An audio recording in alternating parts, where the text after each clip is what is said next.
Bonjour à tous et à toutes. Bienvenue à notre dévotion matinale. C'est un réel plaisir pour chacun de nous d'entamer cette journée dans la sainte et respectueuse présence de Dieu par le biais de sa parole. Aujourd'hui, nous parlerons de vivre la bénédiction. 2 Rois en son chapitre 4 au verset 3 sera notre référent. La Bible déclare ce qui suit. Et il dit, va demander au dehors des vases chez tous tes voisins, des vases vides, et n'en demande pas un petit nombre. Amen. Vous savez, la bénédiction par essence est une bonne parole que l'on déclare sur la vie d'une personne.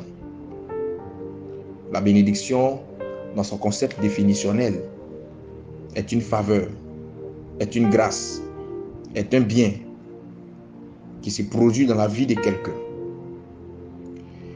Aspirer à la bénédiction et la vivre pleinement sont deux choses très différentes.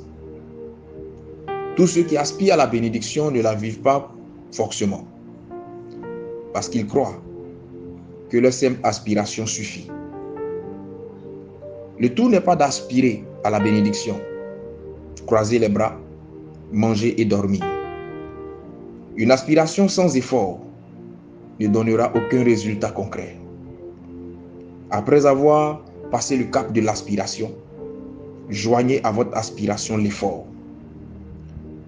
Et des efforts consentis, des efforts intelligents, des efforts consentis avec courage, avec sagesse, avec intelligence. Et à ces efforts que vous allez consentir, priez que la grâce de Dieu se joigne. Car en vérité, tout effort consenti, loin de la grâce de Dieu, est à l'image d'un coup de pied dans l'eau. Si vous voulez pleinement vivre la bénédiction, allez au-delà de la simple aspiration et faites des efforts intelligents, comme je l'ai dit tantôt. Faites des efforts éclairés par la connaissance et par la suite, priez pour implorer la grâce de Dieu jour et nuit sur tout ce que vous faites, sur tout ce que vous entreprenez, afin que cette grâce vous localisant permette à vos efforts de donner des fruits dignes de satisfaction.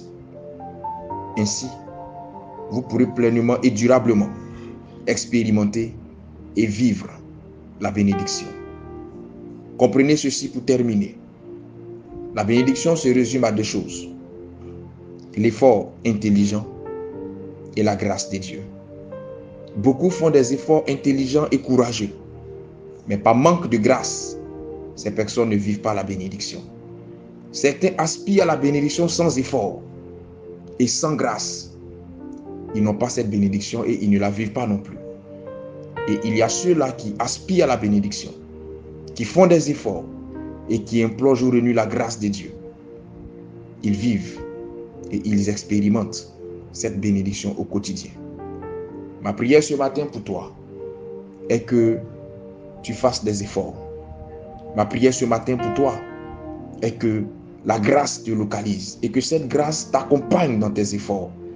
Ma prière ce matin est que le Seigneur bénisse l'œuvre de tes mains et qu'aucun de tes efforts ne reste sans résultat concret, mais que chaque effort que tu fourniras pour tes enfants, pour toi-même, pour l'avancement de tes projets, que chacun de ces efforts soit sanctionné par une action divine efficace et que le Seigneur te bénisse de fort belle manière. Que Dieu bénisse votre journée, que Dieu bénisse la journée de vos proches et que sa grâce demeure sur vous. Shalom chez vous.